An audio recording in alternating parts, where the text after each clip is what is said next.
Bikin nangis. Suami hanya tukang kuli bangunan, istri justru tega keluar masuk rumah seorang duda kaya. Saat rahasianya terbongkar, semua dibuat syok. Ternyata pagi itu mentari baru saja muncul di balik pepohonan, menyinari rumah kecil di sudut kampung. Rumah berdinding bambu itu tampak sederhana dan agak lusuh, tapi di dalamnya kehidupan terus berjalan. Di dapur, Rati, seorang perempuan berusia 30-an, dengan wajah sedikit kusut sedang sibuk menggoreng tempe sambil sesekali mendengus kecil. Di ruangan lain, Bambang, suaminya yang bekerja sebagai kuli bangunan, sedang membantu anak mereka, Ferry, mengenakan seragam sekolah. Bambang dengan suara lembut sambil memasangkan kancing baju Ferry. "Sudah rapi, nak. Jangan lupa senyum di sekolah ya. Nanti biar bu guru makin sayang sama kamu." Ferry tertawa kecil. "Iya pak, tapi nanti aku nggak senyum kalau baju bapak bau keringat." Bapaknya tertawa pelan. "Jangan gitu dong nak, kan baju wangi kalau ibu yang cuci."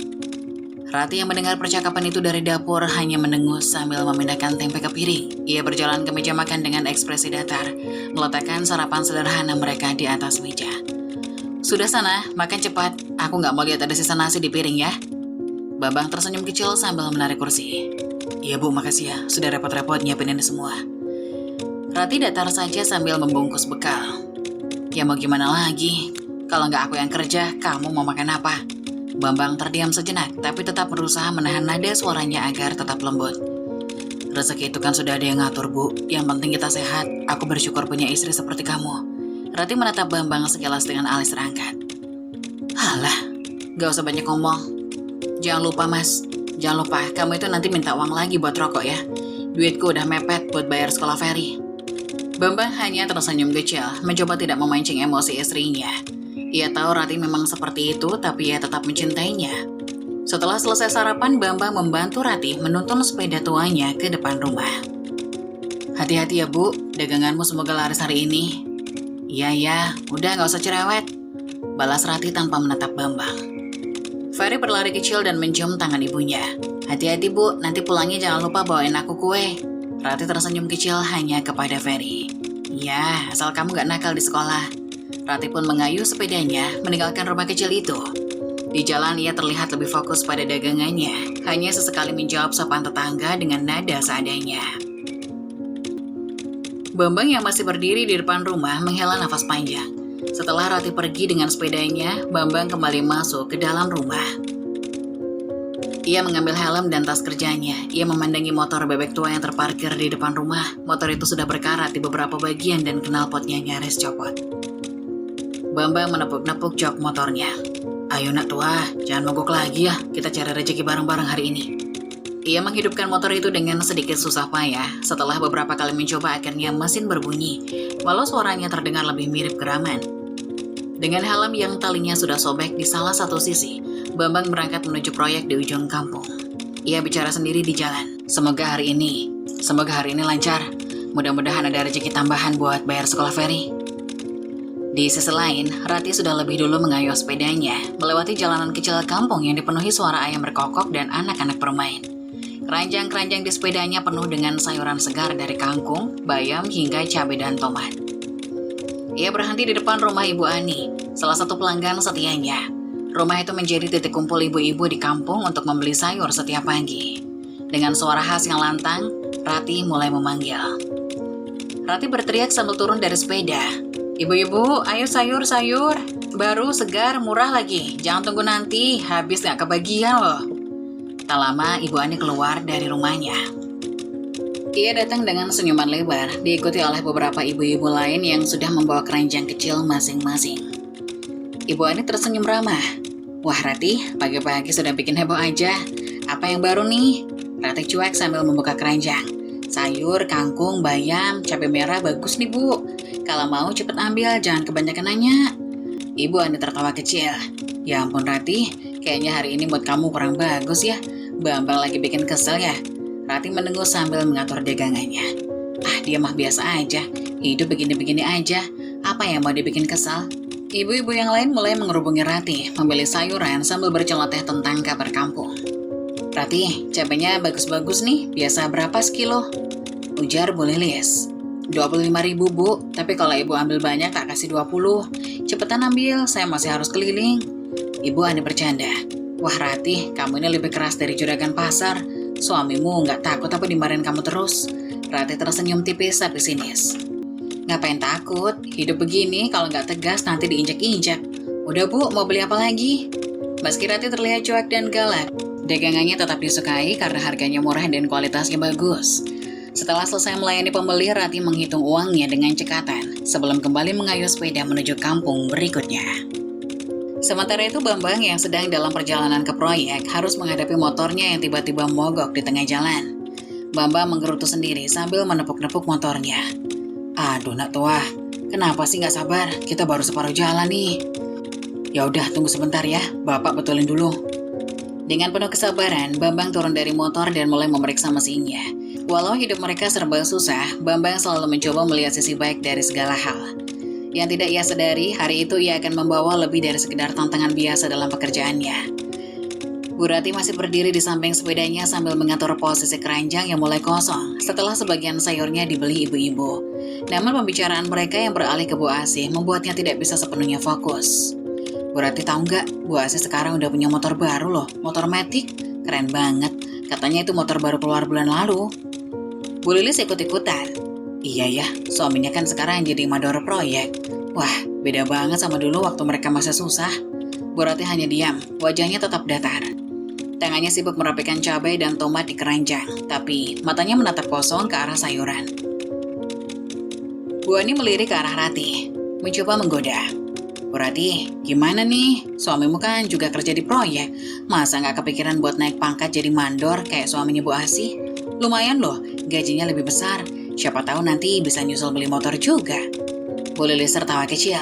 Iya Bu Rati, kalau Pak Bambang jadi mandor kan ibu nggak usah capek-capek keliling kayak gini. Tinggal santai di rumah, nungguin uang datang, enak banget kan?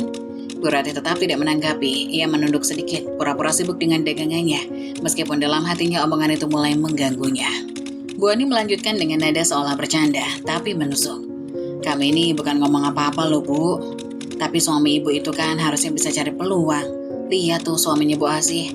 Katanya dia rajin ngobrol sama bos proyek. Gak cuma nunggu kerjaan datang, jadi ya sekarang dihormati sama anak buahnya.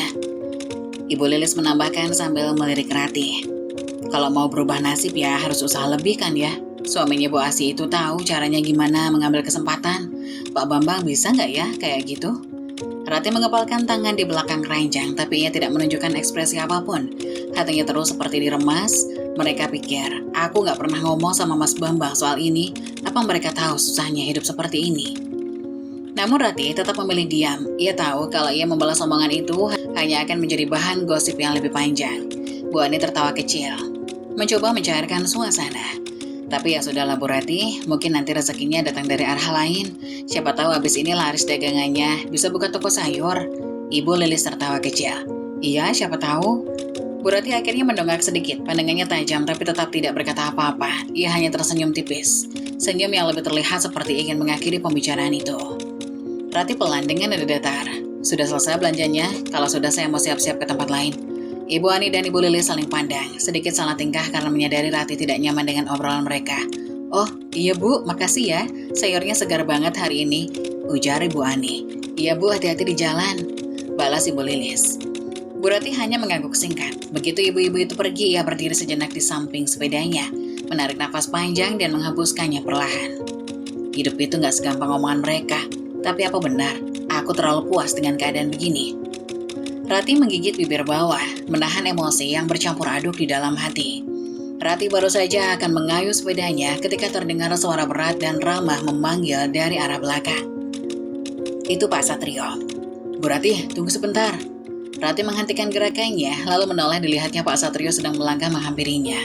Lelaki itu mengenakan kemeja biru muda yang disetrika rapi, lengan kemejanya digulung hingga siku, menonjolkan kesan santai tapi tetap profesional.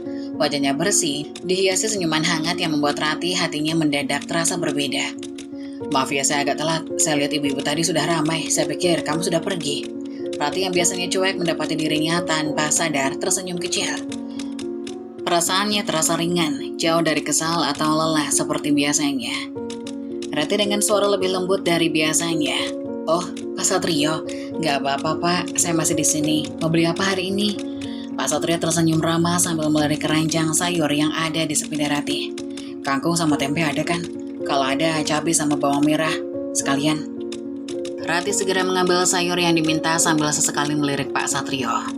Suara ibu-ibu yang sebelumnya mengganggunya kini terasa seperti latar belakang yang samar. Pak Satrio berdiri dengan santai menyapa beberapa ibu-ibu yang masih berkumpul. Ibu Ani tersenyum menggoda. Wah, Pak Satrio, pagi-pagi sudah rajin belanja, masih masak sendiri ya? Pak Satrio tertawa kecil. Iya Bu Ani, kalau nggak masak sendiri siapa lagi? Anak saya kan jauh di luar kota, nggak ada yang bantuin di rumah. Ibu Lilis menambahkan menggoda. Wah Pak, kalau cari istri baru bilang-bilang ya, biar kami bantu carikan. Pak Satrio hanya tersenyum ramah, tanpa menanggapi lebih jauh, membuat ibu-ibu itu terkikik geli. Rati yang biasanya tak peduli dengan candaan seperti itu merasakan sesuatu yang aneh dalam hatinya. Ia mencoba untuk tetap tenang, tapi tangannya gemetar sedikit saat menyerahkan sayuran kepada Pak Satrio. Rati dengan nada lembut. Kangkungnya segar Pak, tempenya juga baru, mau sekalian tambah cabai, lumayan pedes, bagus buat tumisan. Pak Satrio menatap Rati dengan senyum tipis. Ya boleh, kamu tahu aja saya suka masakan pedas. Rati tersenyum kecil, wajahnya agak memerah, sesuatu yang jarang terlihat darinya. Iya kan sering beli di sini, jadi hafal. Pak Satrio tertawa ringan sambil menyerahkan uang untuk bayar. Ini Bu Rati, sisanya buat tambah modal ya, daganganmu selalu bagus kok. Rati kaget tapi buru-buru menolak dengan sopan. Ah, gak usah Pak, saya nggak mau terima lebih, nanti saya dianggap apa sama orang-orang. Pak Satrio mengangguk sambil tersenyum. Ya sudah, terserah kamu. Kalau begitu saya pulang dulu, hati-hati di jalan ya. Rati hanya mengangguk, menatap punggung Pak Satrio yang berjalan pergi dengan langkah tenang. Pandangan Rati tetap terpaku beberapa detik hingga suara Ibu Ani memecah lamunannya. Ibu Ani berbisik kepada Bu Lilis dengan pelan, tapi cukup terdengar oleh Rati. Wah, Bu Rati sekarang melayaninya beda banget ya kalau sama Pak Satrio. Biasanya kan galak. Ibu Lilis tertawa kecil. Iya, auranya lain kalau ada Pak Satrio. Jangan-jangan Rati juga. Rati menghela nafas panjang, mencoba mengabaikan celotehan itu. Namun dalam hatinya, ia tidak bisa membohongi diri. Setelah Pak Satrio pergi, keheningan kembali menyelimuti kelompok ibu-ibu yang masih berkumpul di sekitar Rati. Namun, tak lama kemudian celotehan khas mereka mulai mengudara kembali.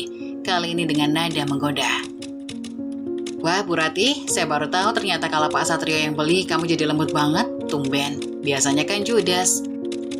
Ibu Ani menyeringai sambil melirik Rati. Ibu Lilis tertawa kecil, ikut menimpali. Iya, tadi tuh cara ngomongnya beda banget. Sampai saya mikir apa jangan-jangan Ibu Rati tertarik ya sama Pak Satrio. Rati mendengus kecil, lalu melipat tangannya di depan dada sambil menatap mereka dengan ekspresi cuek. Ngawur kalian, dia pelanggan sama kayak kalian. Saya kan cuma melayani, nggak lebih. Tapi si ibu-ibu itu tidak berhenti sampai di situ. Bu Ani tersenyum nakal. Ah, masa sih? Tapi kok tadi matamu kelihatan berbinar-binar pas dia datang? Sampai mukamu agak merah loh. Kami semua lihat. Betul-betul. Lagi pula kalau dipikir-pikir Pak Satrio itu memang ganteng, mapan, duda pula. Kalau dia serius sama Bu Rati kan enak tuh. Hidupmu pasti jauh lebih terjamin. Rati mulai merasa gusar, tapi ia tetap berusaha mempertahankan sikap cueknya. Halah, gak ada hubungannya. Suami saya itu kerja keras, gak kurang apa-apa. Saya gak perlu yang lain. Namun meski mulutnya menyangkal, kata-kata ibu-ibu itu mulai bermain di pikirannya. Hidup lebih terjamin. Bayangan hidup bersama Pak Satrio dengan segala kenyamanan yang ditawarkan, tiba-tiba melintas sejenak di benaknya. Namun, ia segera mengusir bayangan itu. Ia merasa bersalah karena sempat memikirkannya. Ibu Ani mencoba lebih serius. Tapi Bu, kamu ingat ya, apapun keadaan sekarang, kamu itu punya suami dan anak. Gak baik kalau sampai tergoda, jangan sampai ada yang ngomong macam-macam. Ibu-ibu yang lain mengangguk setuju, tapi mereka masih tersenyum geli. Ibu Lilis tertawa lirih. Iya ya, jangan baper Bu Rati, kami cuma bercanda kok, gak ada maksud apa-apa. Ibu Ani mengikuti dengan nada santai. Iya, santai aja Bu. Pak Satrio itu kan memang ramah ke semua orang. Lagian siapa sih yang gak suka dilayani dengan senyuman kayak tadi? Dia pasti senang belanja di tempatmu. Mendengar itu, Rati akhirnya ikut tertawa kecil. Walaupun hatinya sedikit berdebar karena merasa pikirannya tadi sempat jauh. Ia mencoba menganggap semua ini hanya lelucon biasa. Iya tahu, kalian ini memang hobi banget bikin orang gak tenang. Ibu-ibu pun tertawa serempak, puas melihat Rati sedikit melunak. Sudah Bu Rati, jangan dipikir serius, kami cuma mau menghibur kamu biar gak tegang terus, ujar Bu Ani. Rati sambil merapikan keranjang di sepedanya. Iya ya, tapi kalau nggak belanja lagi saya mau lanjut jalan. Masih banyak yang harus saya jual sebelum siang. Ya, hati-hati di jalan ya. Semoga daganganmu laris manis, ucap Bu Lilis. Rati mengangguk sambil menaiki sepedanya. Makasih Bu Ani, Bu Lilis. Sampai ketemu lagi besok pagi. Rati mengayuh sepedanya perlahan, meninggalkan ibu-ibu yang masih berbincang di belakang. Namun kata-kata mereka terus berputar di pikirannya.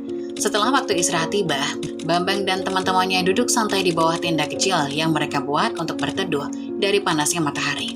Bekal sudah terhampar dan mereka mulai menikmati makanan sederhana yang mereka bawa dari rumah. Bambang membuka bekalnya yang disiapkan oleh Rati tadi pagi. Nasi putih yang cukup banyak, telur dadar, oseng kacang, dan beberapa kerupuk. Bawa makanan yang masih hangat langsung menggoda perut yang keroncongan. Bambang tersenyum sambil membuka bekal. Ayo makan bareng-bareng, kalau ada yang nggak bawa bekal, sini, ikut makan. Bekalnya banyak. Beberapa teman Bambang juga sedang membuka bekal mereka mengangguk dan ikut duduk lebih dekat. Ada yang membawa bekal, ada yang tidak. Salah satu teman yang tidak membawa bekal terlihat agak canggung, tapi Bambang tetap mengajak mereka makan bersama tanpa merasa keberatan. Temannya tersenyum mengambil makanan. Pak Bambang, makasih ya. Bekalnya enak banget, ikhlas banget diajak makan bareng. Bambang tersenyum ramah. Gak usah sungkan, kita kan kerja bareng, makan bareng. Jangan merasa keberatan. Mereka pun melanjutkan makan dan saat itulah pembicaraan berubah menjadi lebih pribadi. Salah satu teman Bambang mulai berbicara tentang istrinya. Pak Bambang, kamu ini beruntung punya istri yang perhatian. Istrinya masak, siapin bekal, walau cuma yang sederhana, itu beda banget sama istri saya. Dulu saya kerja keras, istri malah ngeluh soal gaji saya, serba salah deh. Mendengar keluhan temannya itu, Bambang terdiam sejenak. Ia menatap bekalnya, mencoba meresapi setiap kata yang keluar dari mulut temannya. Di dalam hati, Bambang merasa bersyukur, meskipun Rati tidak pernah terlalu banyak bicara. Tetapi, ia tetap perhatian. Walaupun dia cuek, ia menyayangi keluarganya dengan cara yang sederhana. Ia menyiapkan bekal setiap pagi tanpa mengeluh. Bambang dalam hati, kadang aku terlalu sering mengeluh soal Rati. Padahal, dia gak pernah sekalipun ninggalin aku. Kalau dia cuek, itu cara dia menunjukkan perhatian. Semua yang dia lakukan untuk keluarga ini, itu bukti dia sayang, meskipun gak banyak kata-kata. Namun Bambang tidak mengatakan apapun kepada teman-temannya, ia hanya tersenyum tipis sambil melanjutkan makan. Temannya yang lain melanjutkannya dengan keluh kesah. Kadang saya ingin sekali punya istri yang bisa lebih mendukung, gak cuma nyalain terus. Saya juga capek pak, tapi ya mau gimana lagi. Bambang tersenyum mencoba mengalihkan pembicaraan. Iya, hidup memang penuh ujian. Yang penting kita tetap sabar dan terus berusaha. Teman-teman Bambang mengangguk setuju. Mereka tahu bahwa setiap orang memiliki masalah sendiri. Namun di balik setiap kesulitan, Bambang merasa lebih tenang karena memiliki Rati yang meskipun tidak sempurna, tetap setia dan peduli pada keluarga. Mereka melanjutkan makan dengan pembicaraan ringan, sementara Bambang tetap menyimpan dalam hati rasa terima kasihnya kepada Rati. Ya meskipun sering terkesan keras, selalu ada untuk keluarga mereka. Malam itu rumah kecil keluarga Bambang terasa hangat, meskipun sederhana.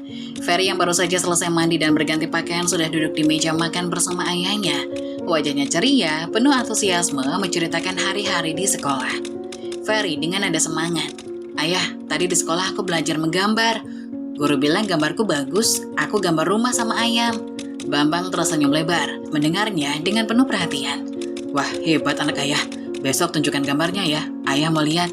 Ferry mengangguk cepat. Iya ayah, terus tadi aku juga main lompat tali sama teman-teman, tapi ada yang kalah, terus nangis. Bambang tertawa kecil mendengar cerita polos anaknya. Bagi Bambang, mendengar suara ceria Ferry adalah hiburan tersendiri setelah lelah bekerja seharian. Ia mengusap kepala anaknya dengan lembut. Sementara itu di dapur, Rati sibuk menyelesaikan masakan. Wajahnya tetap dengan ekspresi khas yang cuek seolah tidak peduli dengan percakapan di meja makan.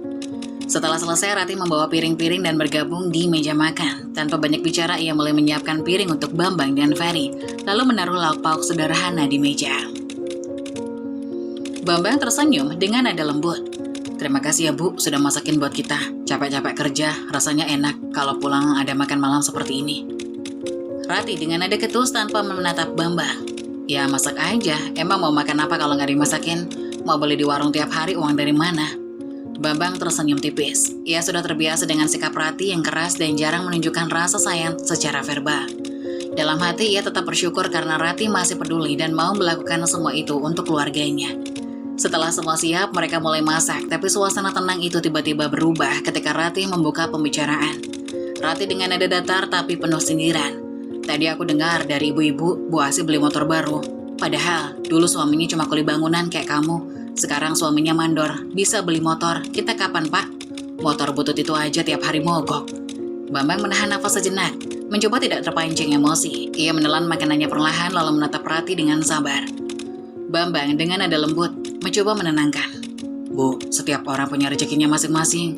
Mungkin Pak Sumarno itu lagi dapat rezeki lebih sekarang. Kita sabar aja, pelan-pelan nanti kalau ada rezeki lebih, kita juga bisa beli motor baru. Rati mendengus dengan nada semakin keras. Sabar terus. Aku bosan dengan kata sabar. Dari dulu kamu cuma ngomong sabar, tapi nggak ada hasilnya. Kamu kerja keras iya, tapi apa gunanya kalau nggak ada perubahan? Lihat Pak Sumarno, dulu dia juga kuli kayak kamu, sekarang dia mandor. Kamu kapan bisa kayak dia? Bambang menatap Rati, merasa semakin terpojok. Dia melirik Ferry yang duduk diam mendengarkan percakapan orang tuanya. Wajah anak itu mulai berubah murung. Bambang dengan nada lembut mencoba menenangkan. Bu, tolong jangan bicara seperti itu di depan Ferry. Anak kita dengar. Kita nggak mau dia jadi sedih atau bingung gara-gara ini. Rati tetap keras kepala, suaranya makin tinggi. Justru biar dia tahu, biar dia sadar kalau bapaknya ini nggak bisa kasih kehidupan yang layak buat keluarganya. Kamu kerja dari pagi sampai malam tapi hasilnya mana? Aku capek bang, capek hidup kayak gini terus. Bambang menatap Rati dengan tatapan penuh kesabaran, tetapi juga terlihat luka di matanya. Ia menatap Ferry yang sudah menundukkan kepala, tampak bingung dan sedih dengan ucapan ibunya. Bambang dengan nada lirih menahan diri. Bu, tolong jangan seperti ini. Kalau mau bicara nanti saja setelah Ferry tidur. Namun Rati tidak berhenti. Ia terus berbicara menyalahkan Bambang atas kesulitan hidup mereka, membanding-bandingkannya dengan orang lain hingga pembicaraan meluas ke hal-hal yang tidak relevan. Bambang mulai kehilangan selera makan. Ia memandang nasi di piringnya, tapi tidak mampu menyuapkan satu sendok pun lagi. Dengan pelan, tanpa berkata apa-apa, Bambang meletakkan sendoknya. Ia berdiri meninggalkan meja makan. Ayah mau kemana? Bambang tersenyum kecil berusaha tidak menunjukkan perasaannya. Ayah duduk di luar sebentar nak, kamu makannya banyak ya. Dengan pelan, tanpa berkata apa-apa, Bambang meletakkan sendoknya. Ia berdiri meninggalkan meja makan. Ayah mau kemana? Ucap Ferry pelan menatap Bambang. Ia tersenyum kecil berusaha tidak menunjukkan perasaannya pada Ferry. Ayah duduk di luar sebentar nak, kamu makannya banyak ya. Bambang berjalan keluar, membuka pintu dan duduk di teras rumah. Ia menatap langit malam yang penuh dengan bintang, mencoba menenangkan pikirannya yang bergemuruh. Di teras rumah yang sederhana, Bambang duduk di kursi kayu tua yang sudah mulai lapuk. Di tangannya ada sebatang rokok yang menyala. Asapnya mengepul tipis di udara. Langit malam dipenuhi bintang-bintang, tapi keindahan itu tak mampu mengusir rasa pedih di hatinya. Bambang menghisap rokoknya perlahan lalu menghembuskan nafasnya berat. Ia menatap langit sambil memutar-mutar pikiran di kepalanya, mencoba memahami apa yang sedang ia rasakan. Kata-kata Rati yang tadi dilontarkan di meja makan terasa begitu tajam, seolah menembus ke jantungnya. Apa yang salah sama aku? Apa aku memang gak cukup? Rasanya aku sudah kerja keras, banting tulang buat keluarga ini. Tapi kenapa dia gak pernah puas? Apa aku memang gak layak jadi suami dia? Bambang memejamkan matanya sejenak, mencoba meredam rasa sakit. Ingatannya melayang ke masa lalu, saat pertama kali ia bertemu Rati. Rati adalah wanita pekerja keras mandiri dan tidak pernah mengeluh tentang hidup yang serba kekurangan. Hal itulah yang membuat Bambang jatuh hati padanya.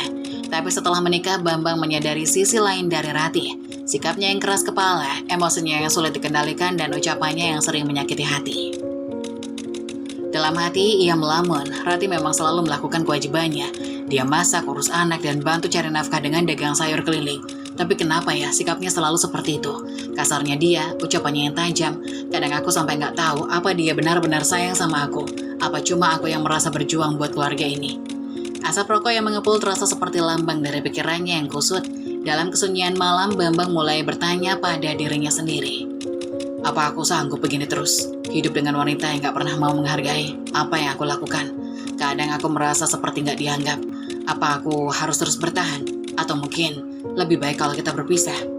Bayangan perceraian tiba-tiba muncul di pikirannya. Namun bersamaan dengan itu wajah Ferry yang polos dan penuh semangat terlintas di benaknya.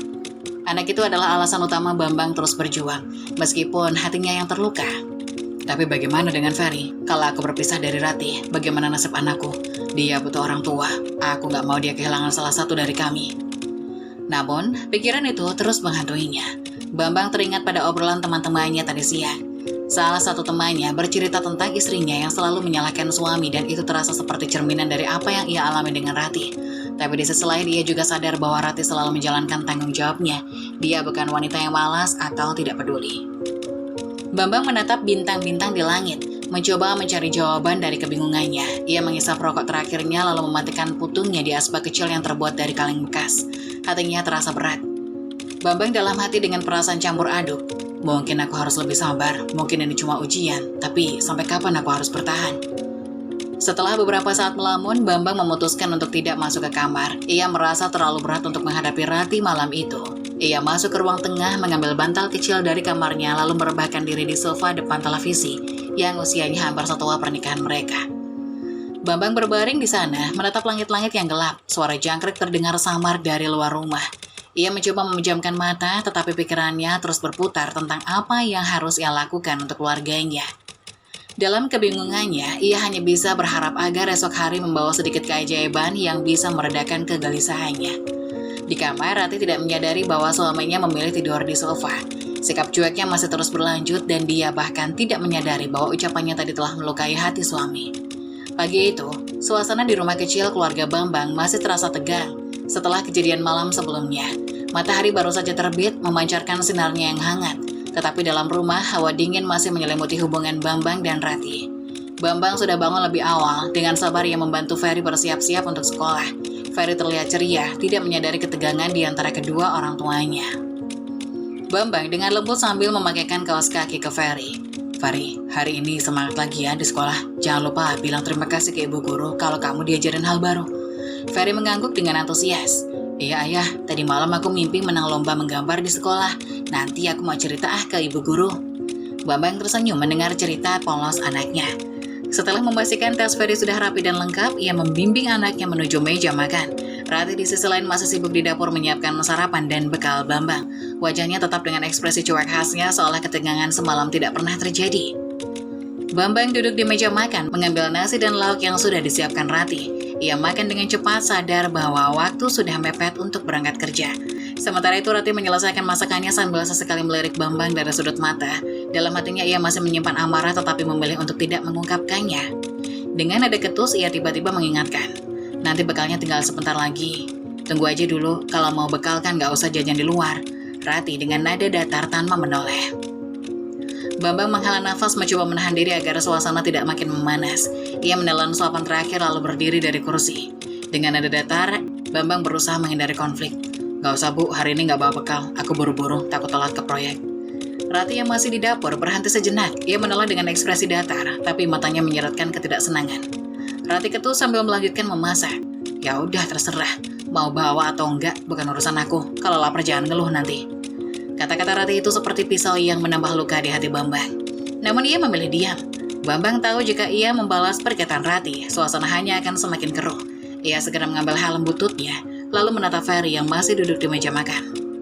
Bambang tersenyum lembut dengan nada lembut. Ferry, ayah pergi dulu ya. Kamu belajar yang rajin di sekolah, jangan lupa doain ayah biar sehat selalu. Ferry mengangguk sambil tersenyum. Iya ayah, hati-hati di jalan. Bambang mengusap kepala anaknya dengan lembut, lalu melangkah menuju pintu. Tanpa berkata apa-apa lagi pada Rati, ia menyalakan motor bebek tua dengan suara yang tak lagi mulus. Motor itu sempat tersendat 2 kali sebelum akhirnya berhasil menyala. Rati hanya melirik sekilas dari dapur, lalu kembali sibuk dengan masakannya tanpa sedikit pun menunjukkan perhatian kepada suaminya yang hendak pergi bekerja. Motor tua itu lama-lama bikin ribet aja, ujar Rati nyaris tak terdengar. Bambang tidak mendengar ucapan Rati, ia hanya menghela nafas panjang dan segera memacu motornya keluar dari halaman rumah, meninggalkan suasana tegang yang seolah menjadi bagian rutin dari kehidupannya. Rati di sisi lain tetap sibuk di dapur, ekspresinya datar, tidak menunjukkan penyesalan atau rasa bersalah. Dalam pikirannya ia merasa semua ini adalah hal biasa. Perdebatan seperti semalam bukan sesuatu yang perlu diributkan lebih jauh. Setelah selesai memasak, Rati duduk sebentar di meja makan, menikmati sarapan dengan wajah tanpa ekspresi. Ferry yang sudah siap berangkat sekolah tetap ceria, meskipun suasana rumah terasa dingin. Ferry dengan pelan menatap ibunya. Ibu, kenapa ayah nggak bawa bekal hari ini? Rati sambil mengunyah dengan nada datar. Bilang buru-buru, ya udah biarin aja. Ferry mengangguk kecil. Meskipun dalam hatinya ada sedikit kebingungan melihat sikap ibunya, namun sebagai anak kecil ia tidak terlalu memikirkan hal itu.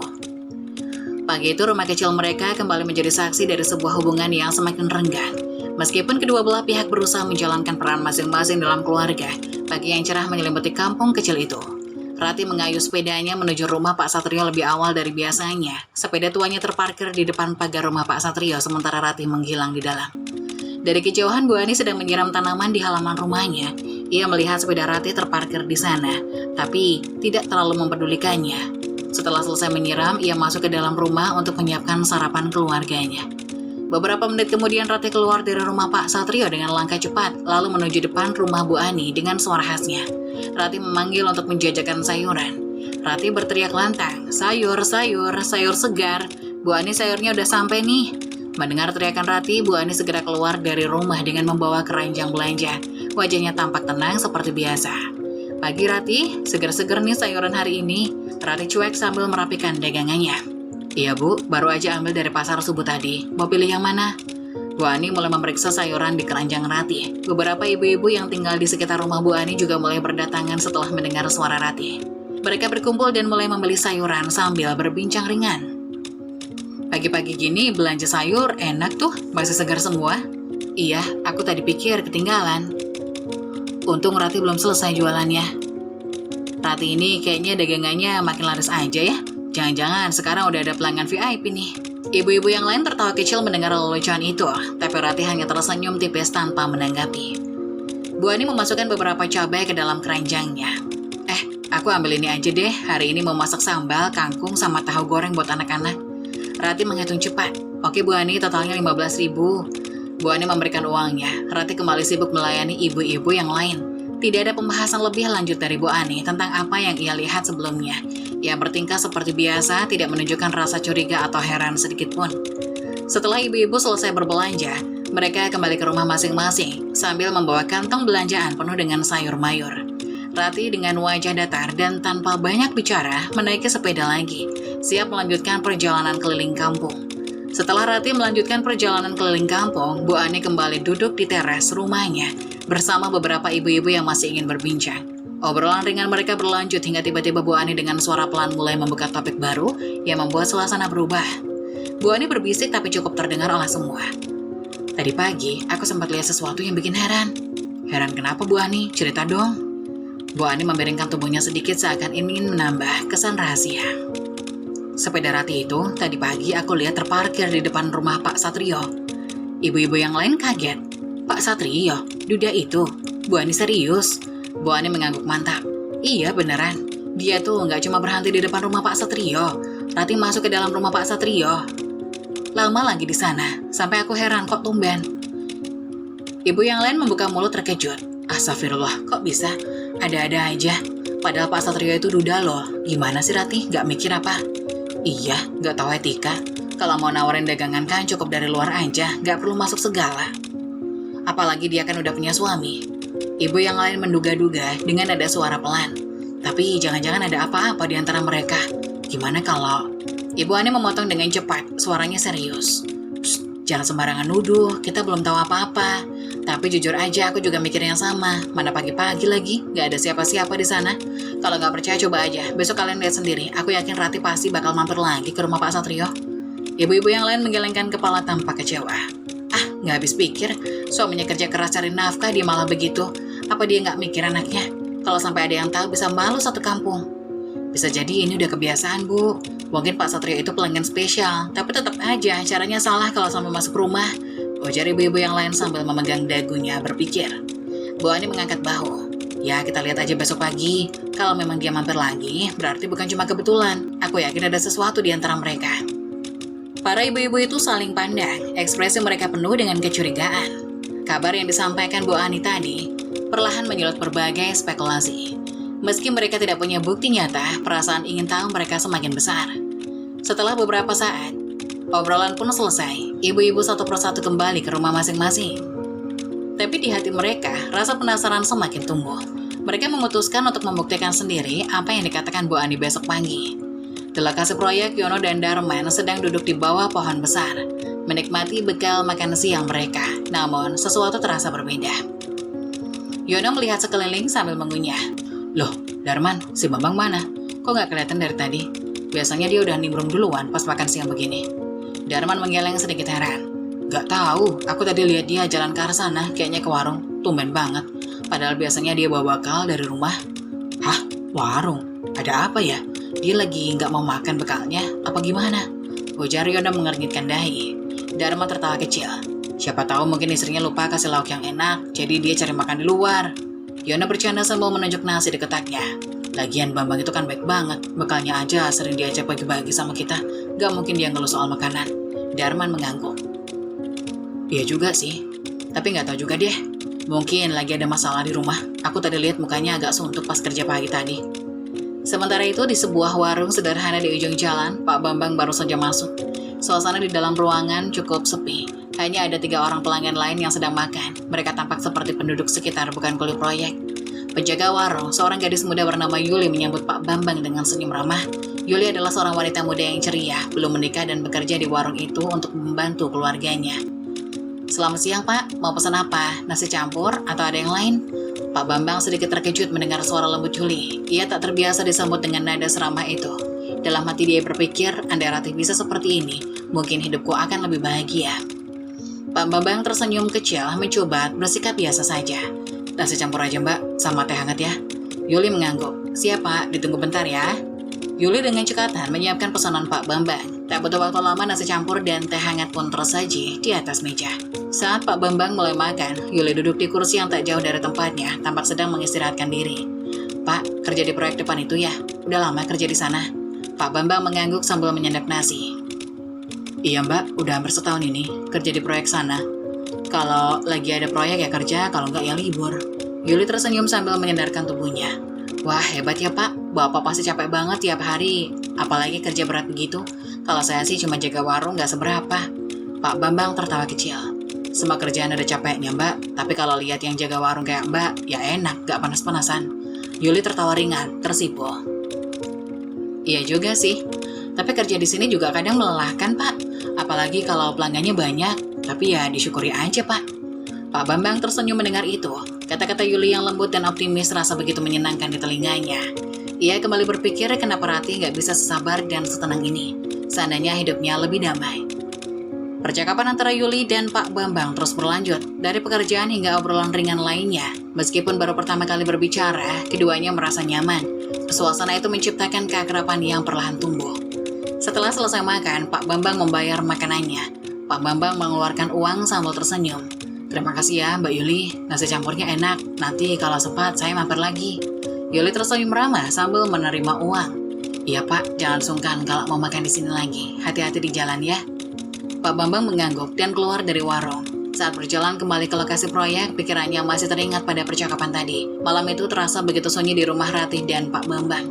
Makanan tersaji di meja makan, tapi suasana yang dulu penuh kehangatan kini berganti dengan kesendirian. Pak Bambang makan sendiri di ruang tengah, sementara Ratih makan di dapur sambil sesekali menatap piringnya tanpa nafsu makan. Pagi harinya, suasana tetap dingin. Pak Bambang bergegas berangkat kerja, masih tanpa membawa bekal. Ratih pun tak peduli, bahkan tak mengucapkan sepatah kata pun saat suaminya pergi.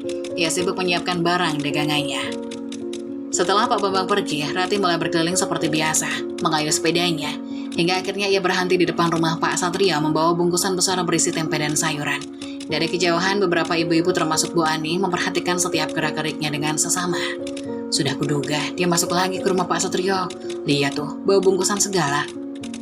Memang sih, aneh. Kok tega ya suaminya kerja keras, dia malah begini. Balas ibu-ibu yang lain sambil mengerutkan kening. Berani benar ya, masuk ke rumah seseorang duda, pagi-pagi begini. Gak takut digosipin apa? Ujar ibu-ibu yang lain. Mereka semua mengangguk setuju, penuh kecurigaan. Beberapa menit kemudian Ratih keluar dari rumah Pak Satrio sambil membawa keranjang dagangannya yang sudah kosong sebagian. Ia terlihat heran melihat ibu-ibu sudah berkumpul di depan rumah Bu Ani tanpa ia panggil. Biasanya ia harus teriak-teriak dulu. Cepat banget kumpul hari ini. Ada acara apa nih? Ujar Ratih cuek. Para ibu-ibu membeli sayur dan tempe dengan sikap pura-pura biasa. Namun salah satu dari mereka yang tak bisa menahan diri mulai bertanya. Ratih, kok kamu rajin banget ya pagi-pagi suka masuk ke rumah Pak Satrio? Ada apa sih emangnya? Ujar Bu Ani berusaha terdengar santai tapi menyindir. Ratih terkejut tapi tetap cuek. Lah, ngapain Bu Ani nanya begitu? Saya kan cuma jualan, emang kenapa? Ibu yang lain menimpali dengan nada menyindir. Iya, jualan kok sampai masuk ke rumah orang segala. Padahal kan cukup manggil dari luar aja, kayak kita-kita ini. Rati membalas dengan nada yang mulai kesal. Kalau cuma belanja biasa ya manggil dari luar, tapi Pak Satrio itu beda. Dia minta tolong sama saya buat bawain belanjaannya langsung. Masalah buat kalian. Ibu-ibu tertawa kecil penuh sindiran. Minta tolong katanya. Tapi kenapa masih tiap hari? Pagi-pagi buta pula, jangan-jangan ada maksud lain. Mendengar itu Rati tidak tahan lagi. Dengan nada tajam ia membela diri. Dengar ya, 2 hari lalu Pak Satrio minta tolong saya bawain belanjaan. Karena dia sekarang kerja lebih jauh dan berangkat lebih pagi. Dia nggak punya waktu buat belanja sendiri. Kalau nggak percaya panggil aja orangnya langsung. Ibu-ibu saling pandang, ragu, hingga tak lama kemudian Pak Satrio melintas dengan motornya. Rati segera melambaikan tangan menghentikan Pak Satrio di depan mereka. Pak, tolong sebentar. Jelasin ke ibu-ibu ini kenapa saya masuk ke rumah Bapak pagi-pagi. Pak Satrio turun dari motornya dengan wajah tenang, kemudian menjelaskan kepada ibu-ibu. Maaf kalau menimbulkan salah paham. Benar, saya memang minta tolong sama Bu Rati. Saya sekarang pindah kantor lebih jauh, jadi berangkatnya harus lebih pagi. Saya minta Bu Rati biar antar tempe dan sayur ke rumah saya tiap hari, itu aja. Gak ada maksud lain. Para ibu-ibu terdiam. Merasa sedikit malu. Kalau saya tahu ini akan jadi masalah, saya minta maaf, tapi tolong jangan suuzon sama Bu Rati. Dia cuma bantu saya, gak lebih. Ibu-ibu mulai percaya setelah mendengar langsung dari Pak Satrio. Mereka pun meminta maaf pada Rati, meski sebagian dari mereka tetap menyimpan sedikit keraguan di hatinya. Bu Ani tersenyum kecil mencoba mencairkan suasana. Ya sudah, kalau begitu kami percaya. Bu Rati, maaf ya kalau tadi omongan kami kelewatan. Rati hanya mendengus kecil, lalu melanjutkan berdagang tanpa mempedulikan mereka. Ibu-ibu itu akhirnya bubar setelah selesai belanja. Tetapi dalam hati mereka masih ada tanda tanya kecil yang belum sepenuhnya terjawab. Rati kembali melanjutkan perjalanannya berusaha tidak terganggu oleh peristiwa itu. Malam itu, Rati duduk di atas tempat tidur bersama Ferry yang sudah mengenakan piyama dan siap tidur. Lampu kamar redup, hanya ada cahaya kecil dari lampu tidur di sudut ruangan. Ferry tampak gelisah sementara Rati sibuk dengan ponselnya, memeriksa media sosial untuk mengusir rasa bosan. Bu, kok akhir-akhir ini ayah sering pulang telat? Hari ini aja sampai sekarang belum pulang, padahal sudah jam 8. Rati menoleh sebentar ke arah Ferry, lalu kembali menatap layar ponselnya dengan nada cuek. Ia menjawab, ya mungkin ayahmu sibuk kerja, Fer. Namanya juga cari uang. Kadang harus lembur, biasa aja, nggak usah dipikirin. Ferry menatap ibunya merasa jawaban itu tidak memuaskan. Tapi bukannya biasanya ayah nggak pernah pulang larut kayak gini ya, Bu? Ujar Ferry sedikit pelan dan ragu. Rati menghela nafas panjang lalu menatap anaknya sejenak. Sudah, jangan banyak tanya. Anak kecil nggak usah ikut pusing sama urusan orang dewasa. Mungkin ayahmu lagi banyak kerjaan. Sudah, tidur aja. Namun setelah mengatakan itu, Rati merasa sedikit tidak tenang. Ia mencoba membuang jauh pikirannya. Tapi pertanyaan Ferry menggema di kepalanya. Kenapa Bambang belum pulang juga? Memangnya dia benar-benar lembur? Kalau ayah lembur, kenapa nggak bilang ke ibu dulu? Biasanya ayah selalu cerita. Rati terdiam sejenak, lalu dengan sedikit kesal berkata, Ferry, ibu bilang jangan pikirin yang nggak penting. Ayah pasti pulang nanti. Sudah kamu tidur aja. Besok kan sekolah. Mendengar nada ibunya yang tegas, Ferry memilih diam. Ia membalikkan badan, memeluk gulingnya, dan mencoba memejamkan mata. Rati pun mematikan ponsel dan berbaring di samping Ferry. Namun pikirannya kini melayang-layang. Bambang ini kemana? Kok nggak kasih kabar sama sekali? Apa dia benar-benar lembur? Atau ada yang lain? Rati mencoba mengusir pikiran negatifnya, tapi rasa penasaran itu tak juga hilang. Ia berbaring dalam diam, menatap langit-langit kamar dengan hati yang mulai gelisah. Pagi itu aroma tumisan bawang dan telur dadar mengisi udara di dapur kecil rumah Rati. Ia sibuk memasak sarapan sambil sesekali melirik ke arah meja makan, di mana Mas Bambang dan Ferry sudah duduk, menunggu dengan tenang. Pikiran Rati berkecamuk. Semalam aku ketiduran, tapi kenapa Mas Bambang pulang selarut itu?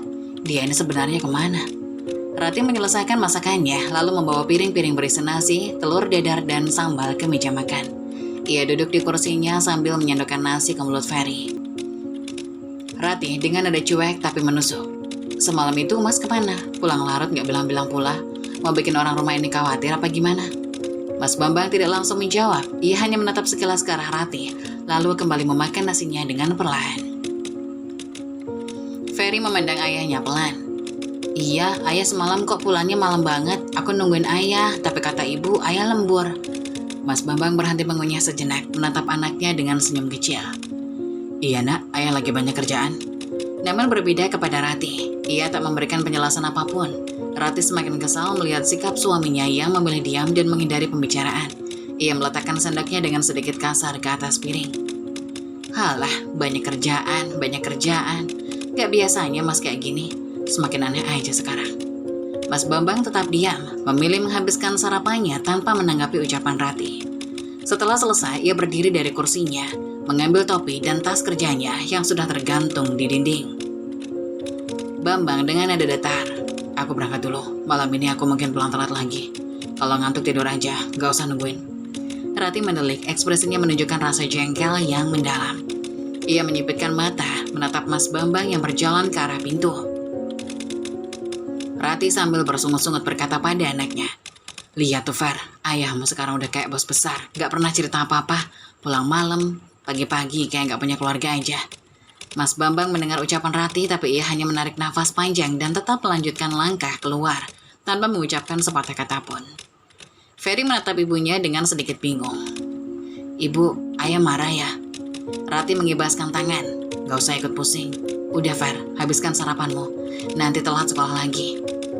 Rati kembali ke dapur untuk membersihkan piring-piring kotor, sementara di dalam hatinya ia merasa semakin tidak puas dengan sikap suaminya. Mas Bambang sekarang benar-benar berubah, pulang malam, gak mau cerita, dan sekarang malah bilang gak usah nunggu dia pulang. Ini apa-apaan? Sementara itu di luar rumah, Mas Bambang mengendarai motor bebek bututnya menuju tempat kerja. Pikirannya juga tidak kalah ruwet. Ia memikirkan konflik yang terus memburuk di rumah, namun memilih untuk mengabaikan semuanya. Rati gak akan pernah berubah. Kalau dia nggak mau ngerti aku pun nggak perlu lagi jelasin apa-apa ke dia, gumam Bambang dalam hati. Sore itu di teras rumah yang sepi, Rati duduk dengan lesu, menyusun barang dagangannya yang tersisa. Sesekali ia mengusap peluh di kening, pikirannya berkecamuk. Kenapa Mas Bambang akhir-akhir ini semakin jarang di rumah? Biasanya jam segini dia sudah pulang, tapi kenapa sekarang selalu pulang terlambat? Apa yang sebenarnya terjadi? Pikirannya semakin mengarah ke hal-hal yang tidak diinginkan, membuat perasaan curiganya semakin membesar. Tanpa sadar, ia pun berdiri dan berjalan menuju sepeda yang terparkir di samping rumah. Barang dagangannya disusun kembali, namun hatinya masih terasa berat. "Aku harus tahu kebenarannya," gumamnya dalam hati. Tekad mulai tumbuh di dalam dirinya. Rati akhirnya memutuskan untuk mencari tahu. Dengan sepeda, ia mengayuh perlahan menuju tempat kerja suaminya. Pikirannya terus berputar, memikirkan apa yang bisa saja terjadi. Sesampainya di proyek, suasana sudah mulai sepi. Tak tampak lagi para pekerja yang sibuk, dan yang lebih mengejutkan, suaminya tidak ada dimanapun. Apa mungkin Mas Bambang sudah pulang? Rati berpikir, namun perasaan curiganya masih membelit. Namun, saat Rati berbalik arah, matanya tertuju pada motor suaminya yang terparkir di depan sebuah warung makan sederhana. Rati merasa heran kenapa Mas Bambang makan di sini, bukankah biasanya dia langsung pulang jika lapar? Dengan rasa penasaran yang semakin menggelora, Rati memutuskan untuk mendekat. Dari kejauhan ia melihat Pak Bambang keluar dari warung, tampak tengah berbicara dengan seorang wanita yang wajahnya tidak dikenalnya. Wanita itu tertawa dan berbicara santai dengan Mas Bambang, kemudian mereka berdua beranjak ke motor Pak Bambang. Wanita itu menutup pintu dengan rapat, lalu duduk di belakang Pak Bambang yang langsung menyalakan mesin motor. Mereka berdua tampak mesra, berbicara sambil tertawa kecil seolah tidak ada yang aneh. Rati yang melihat semuanya merasa jantungnya berdebar dan perasaan cemas dan marah menyelimuti hatinya. Tanpa bisa menahan diri, Rati berteriak dari seberang jalan, memanggil nama suaminya dengan suara gemetar. "Mas Bambang." Namun Pak Bambang hanya menoleh sekilas tanpa berhenti. Ia melajukan motornya, meninggalkan Rati yang berdiri terpaku di tempat itu. Wanita yang duduk di belakang Pak Bambang menoleh ke arah Rati. Tetapi dengan cepat mengalihkan pandangannya dan memeluk erat pinggang Pak Bambang. Rati terdiam seolah dunia berhenti berputar, air mata mulai mengalir, namun ia menahannya, berusaha keras untuk tidak terlihat lemah. Pak Bambang terus melaju bersama wanita itu semakin jauh dari pandangannya. Dengan langkah lemas, Rati kembali ke arah sepeda, namun kali ini hatinya terasa hampa. Tidak ada lagi rasa marah atau penasaran, hanya ada kesedihan yang mendalam dan kekecewaan yang tak terucapkan. Dalam hati Rati, ia sesenggukan pelan. "Kenapa kamu melakukan ini, Mas? Apa yang kurang dariku? Apa aku tidak cukup bagimu?" Rati mengayuh sepeda pelan pulang ke rumah. Setiap langkah terasa berat, sesampainya di rumah ia hanya duduk di ruang tamu, menunggu Mas Bambang yang belum juga pulang. Hatinya penuh dengan pertanyaan yang belum ada jawabannya, dan perasaan kesepian yang semakin menggelap. 3 jam berlalu sejak Pak Bambang meninggalkan rumah, meninggalkan Rati dalam kegelisahan yang semakin menghimpit. Akhirnya suara motor khas Pak Bambang terdengar dari kejauhan, menyadarkan Rati dari lamunannya. Tanpa berpikir panjang, Rati berdiri. Matanya penuh dengan emosi dan langsung mendekati pintu. Begitu Pak Bambang masuk ke rumah, Rati tidak bisa menahan dirinya lagi. Rati dengan suara tinggi penuh emosi. "Mas, ada apa dengan kamu? Apa yang terjadi? Siapa wanita itu?"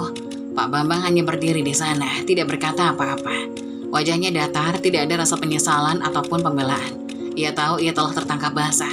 Rati terus menghujani pertanyaan, tak memberi kesempatan kepada suaminya untuk menjelaskan. Rati dengan suara yang semakin meninggi, "Apa kamu pikir aku bodoh? Kenapa kamu berhubungan dengan dia? Apa yang dia punya yang aku tidak punya? Apa kamu sudah tidak nyaman lagi denganku?" Pak Bambang masih diam, menahan semua kata-kata yang ingin keluar. Akhirnya setelah beberapa saat hening, ia membuka mulut, namun suaranya terdengar datar dan penuh kelelahan. "Saya hanya membantu dia belanja tiap sore, Rati, itu saja." "Menolong? Apa maksudnya? Kamu tidak bisa menolong orang tanpa mengganggu keluargamu sendiri."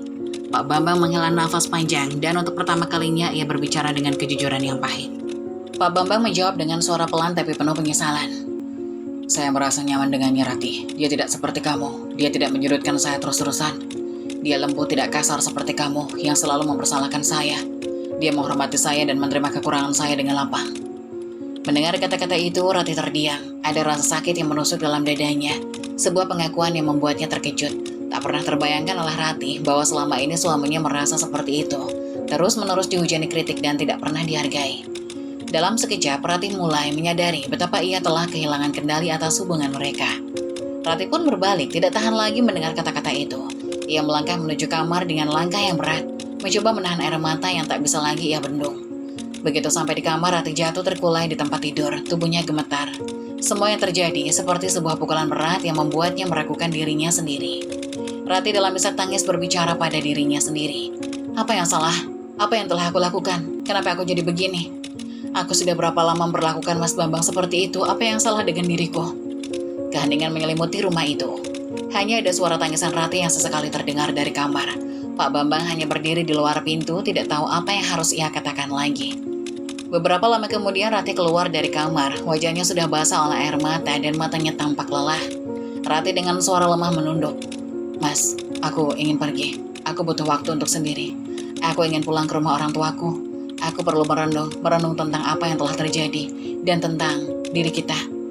Pak Bambang hanya terdiam, tidak berani berkata apa-apa. Ia melihat Rati berjalan menuju pintu dengan langkah yang penuh kebingungan dan seolah-olah untuk pertama kalinya dalam hidupnya, ia merasa begitu jauh dari istrinya. Pak Bambang menjawab dengan suara pelan yang hampir tak terdengar. "Jika itu yang kamu inginkan, Rati." Rati menolak sejenak, melihat suaminya yang sudah tidak lagi berbicara. Hanya ada keheningan yang menambah berat suasana. Setelah 2 minggu penuh dengan renungan, penyesalan, dan introspeksi, Rati dan Pak Bambang akhirnya berdiri di ambang sebuah babak baru dalam kehidupan mereka. Mereka telah melalui perjalanan emosional yang panjang, tetapi kini mereka berdua merasa siap untuk memulai semuanya dari awal. Dengan janji di hati masing-masing untuk merubah diri menjadi lebih baik. Pagi itu suasana di rumah terlihat sedikit berbeda. Meskipun masih ada ketegangan di antara mereka, tetapi ada rasa harapan yang mulai tumbuh. Rati sedang menyusun sarapan di dapur dengan hati-hati, sementara Pak Bambang sedang duduk di meja makan, menunggu seperti seorang suami yang siap menghargai setiap detik bersama keluarganya. Ketika Rati datang dengan hidangan sarapan, Pak Bambang menatapnya dengan penuh pengertian, mencoba menunjukkan bahwa ia menghargai usaha istrinya. "Terima kasih, Rati, semua ini berarti banyak bagi saya."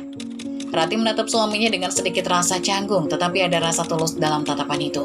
Ia tidak ingin berlarut-larut dalam kesedihan atau penyesalan lagi. Mereka berdua sudah memutuskan untuk melangkah maju. "Sama-sama, Mas. Aku tahu aku banyak salah selama ini. Aku ingin berubah. Kita mulai dari sini. Kita buat semuanya lebih baik. Satu langkah demi satu langkah," ujar Rati dengan nada lembut. Pak Bambang mengangguk, merasa lega dan sedikit terharu mendengar kata-kata Rati. Ia tahu bahwa perubahan ini tidak akan mudah, tetapi janji mereka untuk saling memperbaiki diri adalah langkah pertama yang sangat berarti. Pak Bambang dengan tegas namun penuh kelembutan berkata, "Aku juga ingin berubah, Rati. Aku tahu aku banyak kurang. Aku ingin memperbaikinya. Kita harus saling belajar untuk lebih fokus." Rati tersenyum meski sedikit ragu. Ia ingin meyakinkan dirinya sendiri bahwa ini adalah langkah yang tepat. Ia ingin melihat Pak Bambang berusaha. Dan lebih dari itu, ia ingin menunjukkan bahwa ia juga bisa berusaha untuk memperbaiki segalanya. Rati dengan percaya diri yang baru. "Kita bisa, Mas. Kita harus percaya pada proses ini. Aku tahu kita bisa seperti dulu, bahkan lebih baik. Pak Bambang mengangguk lagi, kali ini dengan senyum yang lebih lebar. Ia merasakan sesuatu yang berbeda dalam diri istrinya. Rasa harapan dan ketulusan yang belum pernah ia rasakan dalam beberapa waktu terakhir. Ini adalah awal yang baru.